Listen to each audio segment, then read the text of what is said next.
Well, the president seems to think that House bills mean, and a son of a bitch, if you trust the reporting on that, which has not been denied by the White House. He says you, the Democrats, are obstructionists and Obamacare is failing. What say you to that? Well, I certainly agree that the House bill is an abomination, and the Senate bill is going to be an abomination too.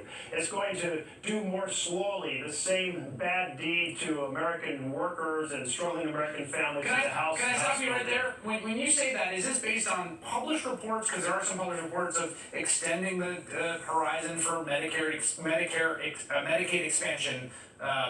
Phase out, things like that. Are you getting that info from reports from your colleagues? Like, how do you know what's even in there? This information has been leaking out from colleagues across the aisle, and they've been sharing a little bit here and there. Now, they might change it before it comes to the floor, but it makes sense that they would try to slow down implementation so that they feel like they won't take as big a hit in 2018 and 2020 if they simply implement this over a period of 6 to 7 years instead of doing all these bad deeds right away. I mean, we have to recognize what they're up to. They're talking about stripping health care from millions of Americans, demolishing the financial foundation for rural clinics and hospitals, and doing all this without consulting with their constituents, without having a bill in the light of day to be considered, without any opportunity to amend it in committee. I mean, this is a dark and evil deed.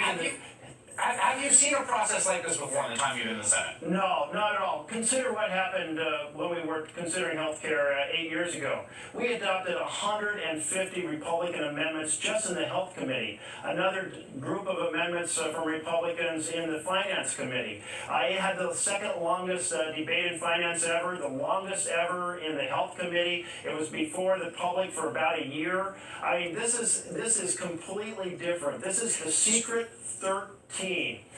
Going into a room and locking the doors and saying, okay, politically, what can we get away with here? And to do that, we have to put it through the Senate in just a few hours. So if that's the case, let's say stipulating that this is anomalous, unprecedented, a real sort of deviation from the norms of Senate procedure. Activists are calling on Democrats for a sort of by any means necessary campaign to stop it. We know the Senate basically functions on unanimous consent. It's the kind of nuclear option Senator Coburn used to use it to basically say, I'm not letting anyone do anything in this place until I get my way. It is extremely unpopular with fellow senators. It is extremely aggressive, but activists want to see Democrats take leadership on that. You signaled you might be open to it. What are you considering? Here is the battle cry. No hearing, no vote. No hearing, we're going to do everything possible to keep this bill from coming to a vote. We owe that to citizens across this country who now have the peace of mind that if their loved one gets sick, they're going to get the care they need. The peace of mind that they're not going to go bankrupt in the process. And the Trump Care team, and the Secret 13 are going to try to reverse all of that without it being in the line of day. So I want to be clear, Senator. Your demand is there's a hearing on this bill. When the bill text is made public, there's a hearing. And if there is no hearing, they're trying to vote without a hearing, you're going to what? We're going to use every procedural mechanism that we possibly can. I don't want to give you an exact list, but we're looking at every possible way to slow this down, delay it, stop it, block it. It's unacceptable. And here's the thing. We need grassroots movement.